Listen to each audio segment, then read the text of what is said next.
Kamusta mga kabarangay, narito ang update natin sa Barangay Ginebra. Coach Tim Cone may matinding sinabi kay Stan Hardinger. Aminado si Coach Tim Cone na hindi niya alam ang eksaktong sitwasyon sa pagitan ni Christian Standardinger at ng Terry Firmagib. Pero naniniwala siya na hindi pa ito ang huling pagkakataon na makikita ng mga fans si Standardinger, ang batikang bigman na nagkamit ng 4 na kampyonato kasama ang Ginebra at San Miguel Beermen. Sobrang talento niya, makakatulong siya ng malaki sa isang team. Hindi lang talaga naging maganda ang naging takbo ng mga bagay-bagay sa Terra Firma, ani Coach Cone, na tila nagpapahiwatig na may mga hindi pagkakaunawaan o hindi pagkakaklik sa pagitan ni Standardinger at ng kanyang dating koponan.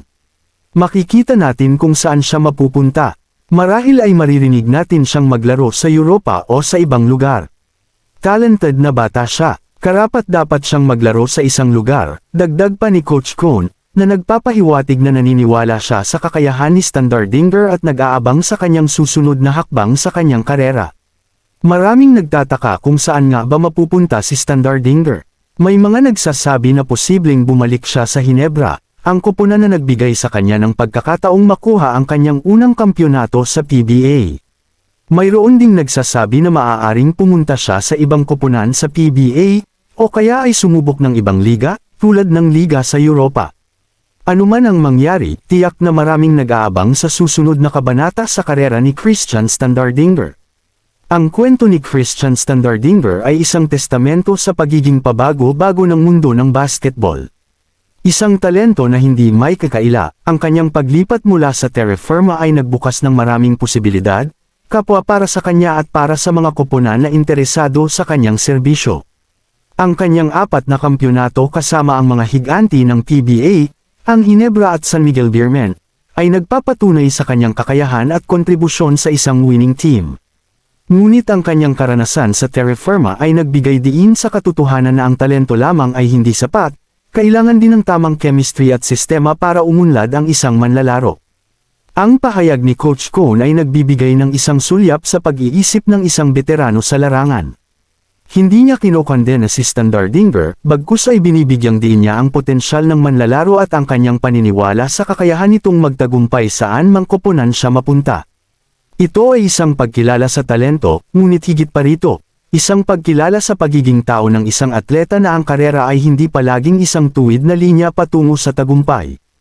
Ang susunod na kabanata sa kwento ni Standardinger ay puno ng posibilidad. Maaaring siya ay bumalik sa isang pamilyar na kapaligiran, o kaya ay hamonin ang sarili sa isang bagong liga, sa ibang bansa. Anuman ang kanyang desisyon, ang kanyang talento at karanasan ay magiging isang malaking asset sa anumang koponan na mapili siya.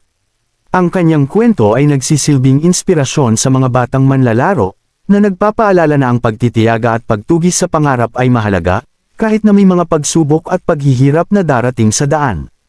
Ang kanyang paglalakbay ay patuloy pa, at ang mga tagahanga ay nananatiling abang sa susunod na kabanata. Ang pag-alis ni Christian Standardinger sa Terra Firma ay nag-iwan ng maraming tanong sa isipan ng mga tagahanga ng PBA. Higit pa sa mga isyu sa kontrata o sa mga pagkakaiba sa pananaw sa laro, ang insidente ay nagpapakita ng mas malalim na aspeto ng propesyonal na basketball, ang kahalagahan ng tamang fit sa isang team. Hindi sapat ang talento, kailangan din ng synergy sa pagitan ng manlalaro, ng coaching staff, at ng mga kasamahan sa koponan. Ang chemistry, ang kultura ng team, at ang overall na direksyon ng organisasyon ay lahat ng mga salik na nakakaimpluwensya sa tagumpay ng isang manlalaro. Sa kaso ni Standardinger, ang kanyang karanasan sa Terra Firma ay nagsilbing aral hindi lamang para sa kanya, kundi para rin sa mga koponan sa PBA. Ipinapakita nito na ang pagkuha ng mga kilalang manlalaro ay hindi garantiya ng tagumpay. Ang pagbuo ng isang matatag at magkakasundo na team ay nangangailangan ng masusing pagpaplano at pagsusuri, na isinasaalang-alang ang mga personalidad, ang mga estilo ng paglalaro, at ang mga layunin ng bawat miyembro. Ang pag-asa ni Coach Cone para kay Standardinger ay nagsasalamin sa paggalang at pagkilala sa talento ng manlalaro.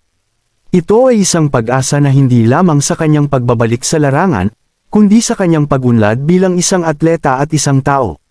Ang kwento ni Standardinger ay hindi pa tapos, ito ay isang patuloy na paglalakbay na puno ng mga hamon at mga oportunidad. Ang kanyang susunod na hakbang ay magiging isang mahalagang bahagi ng kanyang legacy sa PBA, at ang mga tagahanga ay abang na abang sa kung ano ang mangyayari. Ang kanyang kwento ay nagsisilbing paalala na ang tagumpay sa profesional na sports ay hindi lamang tungkol sa talento, kundi pati na rin sa tiyaga, pag-angkop, at ang tamang kapalaran. Ang pag-asa ni Coach Cohn ay hindi lamang isang pagpapakita ng paggalang sa kakayahan ni Standardinger, kundi pati na rin isang pagkilala sa kanyang potensyal na mag-ambag sa isang koponan. Ito ay isang pag-asa na nagpapakita ng pagtitiwala sa talento at pagtitiyaga ng manlalaro. Ang hinaharap ni Standardinger ay hindi patiyak, ngunit ang kanyang kwento ay nagpapakita ng pag-asa at posibilidad. Ito ay isang kwento na patuloy na isusulat, at ang mga tagahanga ay abang na abang sa susunod na kabanata. Ang kanyang paglalakbay ay isang paalala na ang paglalaro ng basketball ay hindi lamang isang laro, kundi isang paglalakbay na puno ng mga aral, mga hamon, at mga tagumpay.